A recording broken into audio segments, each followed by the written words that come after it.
What's up, world? I'm Cameron McKinney, and this is Pop Culture Spotlight, a podcast about the movie Send Help. Here's a quick synopsis. After being passed on a big promotion, Linda Little sees herself trapped on a deserted island with her billionaire boss, Bradley Peterson. The film stars Rachel McAdams, Dylan O'Brien, Edel Ismail, Chris Pang, Xavier Samuel, and Dennis Haysbert. Standout performances. I've talked about this with Kirsten Dunst. There are some actors who, in the minds of audiences, are stuck in a specific period of time, and for Rachel McAdams, it's when she was in Mean Girls, The Notebook, and Wedding Crashers. Quite a trifecta. These movies have become iconic, and people watch them over and over and over again. But not enough people talk about the work McAdams has done in Spotlight, a movie that won Best Picture and got her an Oscar nomination, Game Night, one of the last great comedies, and Are You There, God? It's Me, Margaret, one of my recent favorites. My point is, Rachel McAdams has been more consistent than people make it seem. I mean, this isn't a return to form because Rachel McAdams has never truly gone away. Cultural relevancy does not define an acting career. McAdams in Send Help is working with director Sam Raimi, whom she originally worked with on Doctor Strange in the Multiverse of Madness. In Send Help, the Oscar nominee plays Linda Little, a hard worker not known for her personality around the office. She's been guaranteed a big promotion and then isn't given it. Here's my take on this performance. People who say movie stars are dead should watch this film, because to me, a movie star isn't about box office success, it's about selling a movie. There's so many ridiculously unbelievable things that happen to her character in this movie, but you buy it because McAdams makes you believe it's all real. The movie would not work at all without her selling it. She's committing to the premise. She's setting the tone of the movie. I mean, this is a real showcase of what Rachel McAdams is capable of as a movie star. And that is what she is. She is a movie star. I don't care if she can't sell a $300 million movie on her own. That is not the definition of a movie star in my mind. In my mind, it's somebody who you want to spend time with in a movie, and they elevate the movie that they are in, and that is what Rachel McAdams is doing, and then some, in the movie Send Help. Maybe some of you have not paid much attention to Dylan O'Brien since the Maze Runner films, and I didn't think much of him until the movie Love and Monsters. And since he's done solid work in The Outfit, Not Okay, and Saturday Night, where he played Dan Aykroyd. In Send Help, he plays Bradley, a new CEO who is inheriting a company from his recently deceased father and is stranded on an island with an employee he is not fond of and is having a hard time adjusting to not getting what he wants. Dylan O'Brien is given a tough job in this movie in that he has to be hateable and likable at the same time, because at some point in the movie you have to invest in him emotionally or the movie falls apart. He has to make this character multi-layered or it will end up feeling like a complete cliche. And I'm happy to report he does pull off this performance. It's one of the best of his careers. He is a much better actor than people give him credit for being. I would also say he's an actor who has not been given enough opportunities to work with somebody the caliber of Rachel McAdams. I mean, this is how we used to turn people into stars. We would have them work with an already established A-lister and see what you get out of that duo and see if the younger actor can go toe-to-toe with the veteran. I personally believe that Rachel McAdams walks away with the movie, but this is a true two-hander that does not work if both performances are not super effective. They are a really interesting pair, and I, for one, would like to see more movies starring Dylan O'Brien paired with Rachel McAdams. I've seen it in the past. He is somebody who ups his game when he's working with another established actor. I really like the films he's made with Zoe Deutsch. And I think the best of Dylan O'Brien is yet to come, but this is a huge step in the right direction. He's working with Rachel McAdams, and he's working with a director in Sam Raimi. Now let's talk about Sam Raimi. Sam Raimi is the type of filmmaker that audiences know from multiple things. For some people, they think of him as the guy who makes horror movies because of the Evil Dead films. For me, he's the director behind the Tobey Maguire-led Spider-Man movies. Next to the Dark Knight trilogy, the best superhero trilogy ever, even if the third one is massively flawed. Those Spider-Man films are some of my all-time favorite films also. When I am talking about Sam Raimi, I have to bring up his most underrated film, the Western, The Quick and the Dead, starring Sharon Stone, Leonardo DiCaprio, Russell Crowe, and the late great Gene Hackman. This is one of the all-time Westerns. Sam Raimi brings his signature style to the genre, and that is the strength of Sam Raimi, is he can work within any genre, yet he can make you feel and realize you are watching a Sam Raimi movie. And I really felt that with Send Help. I mean, there's some straightforwardness to the plot of this film, but then there are some scenes that make you go, wow, this is a Sam Raimi film. I fully understand why he wanted to make this motion picture. I would also say that Sam Raimi is just a director that I will defend more than most people. Like, I feel the same way about Sam Raimi that I do about Tim Burton. Like, I don't think these filmmakers are capable of making bad movies. Yes, they make some weird choices, but I like most of their filmography. I will defend Oz the Great and Powerful the same way I will defend Tim Burton's Alice in Wonderland. I mean, visually, those movies are interesting to say the least, and I know people have strong feelings about them, but when you watch those movies, you understand you're watching a movie directed by Sam Raimi and directed by Tim Burton, and I think movies need to have more of those kinds of directors, especially studio movies. That's what was so special about his Spider-Man trilogy. They are weird movies. They feel like they can only be made by Sam Raimi. They are unique in nature. I mean, there's some really weird stuff going on there with Willem Dafoe's Green Goblin and James Franco's Harry Osborn. I feel like nowadays most studio films lack authorship. Like, you just can't tell who made the movies and that it matters who made the movies. That's what I love about Sam Raimi. That's what I love about Tim Burton. I'll put Michael Bay in that same category, although he might not be as good as those two others. When you watch his movies, you go, that's a Michael Bay movie. You don't get that from most studio movies nowadays. It's really lacking, and I think it's hurting the studio system. I say it about Marvel movies all of the time. They don't seem to care about who is making the movies. They have so many writers. They're controlling the narrative because they're building towards something. They don't care about one particular filmmaker. Yet, in the history of studio movies, most of the films that people care about have a really solid director behind them. And the movies that get forgotten are the ones that feel like they were made by committee or the director lost power on them. I'm really worried that the studio system is going to run out of people like Sam Raimi, like Tim Burton, like Michael Bay. I mean, if you don't like their kinds of movies, it's only going to get worse from here because there doesn't seem to be that steady hand in the studio system who knows how to make movies like Send Help. Maybe this is me looking back fondly, but I think there used to be more movies like Send Help 20 to 25 years ago. Like, there would be a bunch of people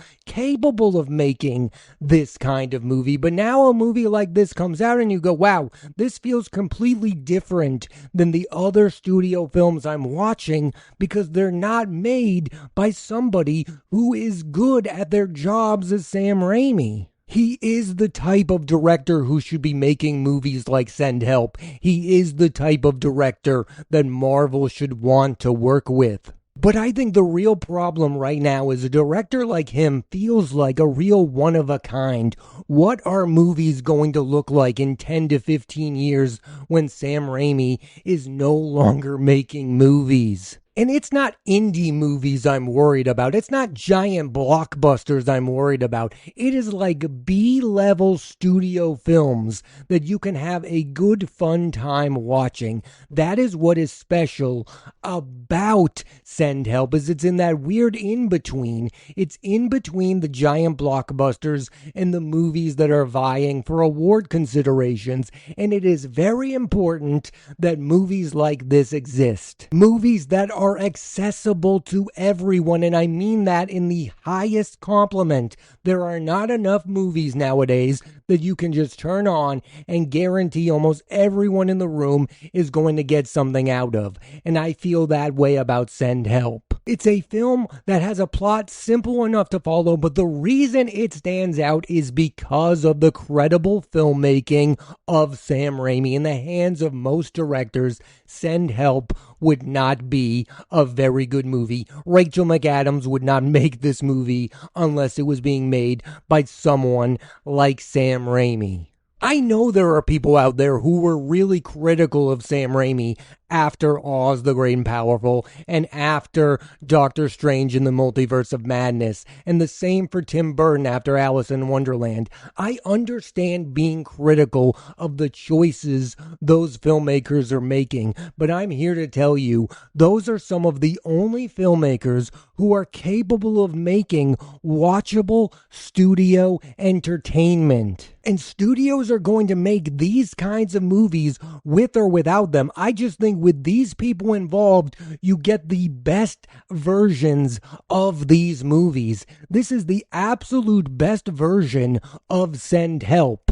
Oz the Great and Powerful was the best version of itself because it was directed by Sam Raimi. While watching Send Help, a movie that it reminded me of was Triangle of Sadness, in that both movies explore how relationships and dynamics can change due to circumstances. Both of these movies are in their own ways trying to act as social commentary. Send Help is just the more mainstream version of it. I mean, it's walking that line between horror and comedy. And it's a really big movie. I mean, the performances, they're really going for it. Rachel McAdams is really going for it. Box office, Send Help is a modest hit, making $94 million on a $40 million budget. The star power of Rachel McAdams did indeed help this movie. What also helped this movie was word of mouth. I mean, everyone who's seen this movie seems to really like and enjoy it. That is how a movie makes money. Quality can really help a movie. I know it's crazy to say out loud, but sometimes just being good can sell a movie. Just to go backwards for a moment, it is really fascinating that right now, as of today, two of the best performances of 2026 have come from the stars of The Notebook, Ryan Gosling in Project Hail Mary and Rachel McAdams in Send Help. And other than both starring in that movie, I do see similarities to how their careers have gone. I mean, both of them are way better at comedy than anybody back when The Notebook came out would have imagined. I mean, with Rachel McAdams, we first realized it with Game Night. With Ryan Gosling, it was movies like The Nice Guys and The Big Short. We were all like, wow, Ryan Gosling is actually wicked funny. And the same goes for McAdams. And when it comes to the careers of both of them, people have asked the question, are they really movie stars? Can you sell a movie starring the two of them? And I believe the answer is absolutely yes. I mean, Project Hail Mary is a huge victory for Ryan Gosling. Send Help might not be as big as a victory, but I think the type of performance that Rachel McAdams is giving in Send Help is the victory. She is absolutely carrying this movie in the same vein that Ryan Gosling is carrying Project Hail Mary. It's interesting to note that over the years, Gosling has gotten more praise for his work, even though I believe Rachel McAdams is on the exact same level. Like, I think she is the same caliber of actor as Ryan Gosling. I think she is one of the very best actors and actresses working today. And I feel like she is an actor worthy of having a big moment, the one that Ryan Gosling is having with Project Hail Mary. I really do hope that in the next few years, Rachel McAdams has a huge moment. Maybe she wins an Oscar.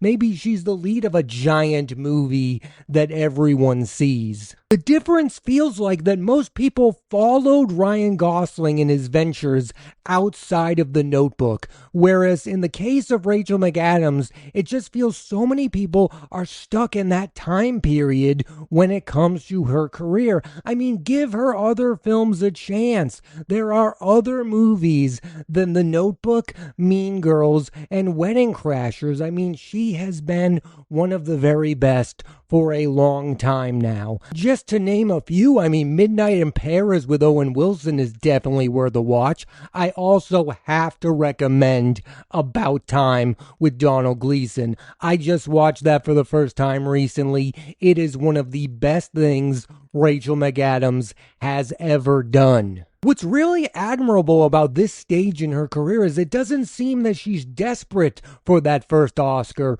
or for her to be in a mainstream movie again. She's just making the right choices. She's working with the right kinds of filmmakers. Like, it makes all the sense in the world for her to work with somebody like Sam Raimi. I also think you could argue that the franchise films she's been in did her wrong. Like, the Sherlock movies don't do her justice, and neither do the Doctor Strange ones. And movies that on paper looked like they could be her opportunity in Oscar glory, like Aloha, did not pan out. This is where I am at with Rachel McAdams, and I've been there for quite a while. If she is in a movie, I am going to watch that movie. She is somebody who, for the most part, makes the right choices. And when it comes to her Send Help co-star Dylan O'Brien, I feel like he's at a point in his career where he deserves another chance of being the lead of a giant studio film. The Maze Runner films, nobody remembers them. I know some people enjoy them. I never really watched them. He deserves another chance of being the lead of a giant studio film directed by a great filmmaker. It's like what I was saying earlier. It makes all the sense in the world for Sam Raimi to be making studio movies. I feel the exact same way about Dylan O'Brien. He is the type of actor who can elevate them, fit the tone, and make something entertaining out of them. I think it is becoming harder and harder for an actor to stand out in a studio movie, a movie that is obsessed with the plot. But Dylan O'Brien did that in Send Help. This performance does deserve a lot of praise, and I hope he's given more career opportunities because of it. Here's the last thing I want to talk about when it comes to Send Help and Sam Raimi. I don't think Sam Raimi as a director gets enough credit for the performances he's gotten in his movies. Tobey Maguire in the Spider-Man trilogy, Willem Dafoe in that trilogy, Alfred Molina, James Franco. I mean, every performance in that trilogy is what you want in a Spider-Man movie. J.K. Simmons as J. Jonah Jameson. Then you have The Quick and the Dead, one of my favorite Russell Crowe performances, an all-time great performance from Gene Hackman, and the absolute best performance of Sharon Stone's career. I'm sorry to all you casino heads out there. And now you can add Rachel McAdams and Send Help to that list. Because without her giving that noteworthy performance, this movie would fall flat. It's still way too early in the year for this to matter, but Send Help is one of the best movies of 2026 so far. Thanks for listening to this edition of Pop Culture Spotlight. I'm Cameron McKinney, and there'll be a new episode of the podcast every Thursday on Apple Podcasts and Spotify. I highly recommend you check out Send Help. Next week on the podcast, I'm talking about the film The Drama, starring Robert Pattinson and Zendaya. So tune into that, and please rate, review, and subscribe.